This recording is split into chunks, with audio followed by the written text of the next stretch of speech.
Salut, c'est Dylan, j'espère que tu vas bien, bienvenue dans ce nouveau tuto. Dans ce tutoriel, j'aimerais t'apprendre à censurer un audio.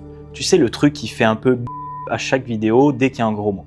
C'est exactement ce que je vais t'apprendre à faire. Il y a d'autres méthodes, notamment juste baisser le son, parce que c'est moins chiant à l'écoute, mais tu vas pouvoir également le censurer avec un... Plutôt que de le télécharger sur YouTube et de le mettre sur ta timeline, je vais te montrer comment le faire directement avec un effet natif du logiciel. Pour nous soutenir et soutenir la chaîne, je t'invite à t'abonner, à activer la cloche pour être au courant des prochaines vidéos et je te souhaite un excellent visionnage. Salut, j'espère que tu vas bien, bienvenue dans cette nouvelle vidéo. Aujourd'hui, on va apprendre comment censurer des éléments audio.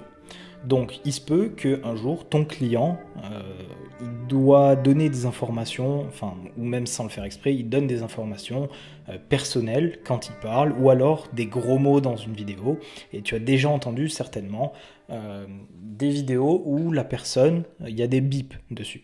Mais ça, sur Final Cut, c'est super simple à faire. Donc, admettons que pile poil sur ce passage-là, donc je vais juste cut de chaque côté.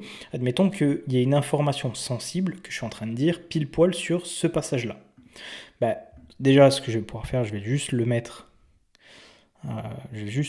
dans une autre couleur que tu identifies bien le passage.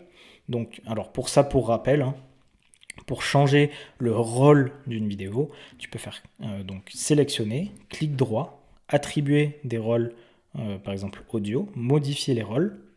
Et ici, tu as rôle audio, tu peux cliquer sur le petit plus et donc élément à censurer, par exemple. Donc appliquer. Ensuite, je refais un clic droit, rôle audio, élément à censurer. Donc là, mon rush passe en orange. Donc ce moment-là, précisément, il faut le censurer parce que je donne, par exemple, mes codes de carte bancaire, par exemple, ou que je dis un gros mot. Donc ce que tu vas devoir faire, c'est cut pile poil exactement le moment où tu vas censurer. Donc ce que tu peux faire, c'est, admettons, je dis, alors désolé pour les termes, mais imaginons, je dis merde. Mais tu vas pouvoir laisser, par exemple, le mer, cut, donc imaginons mon merde commence ici, et que là, je suis à mer, je vais juste cut ici, pour qu'on comprenne le début juste du truc que je veux censurer. Je ne sais pas si tu vois bien ce que je veux dire, mais en gros, ça permet de laisser le mot compréhensible sans pour autant se faire strike sur des plateformes comme YouTube. Donc, admettons l'info que je veux censurer, audio est ici. Juste, tu vas sélectionner ton rush, donc tu vas cut, tu vas aller dans tes effets, et tu vas chercher test oscillator.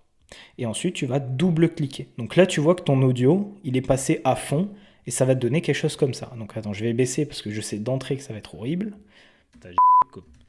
Tu vois? Donc là, je parle. Partager, copier. Donc je fais partager, copier. Voilà, ça donne un bip. Donc ce bip-là, baisse-le, parce que sinon vraiment c'est horrible pour les oreilles. Partager, copier. Et donc ça permet de censurer de manière audio facilement sans s'embêter à aller chercher un bip sur YouTube, à le télécharger, à le glisser sur sa timeline. Aussi simple que ça. Donc voilà, vidéo très courte, mais encore une fois essentielle. On se retrouve dans la prochaine vidéo pour censurer un élément visuel.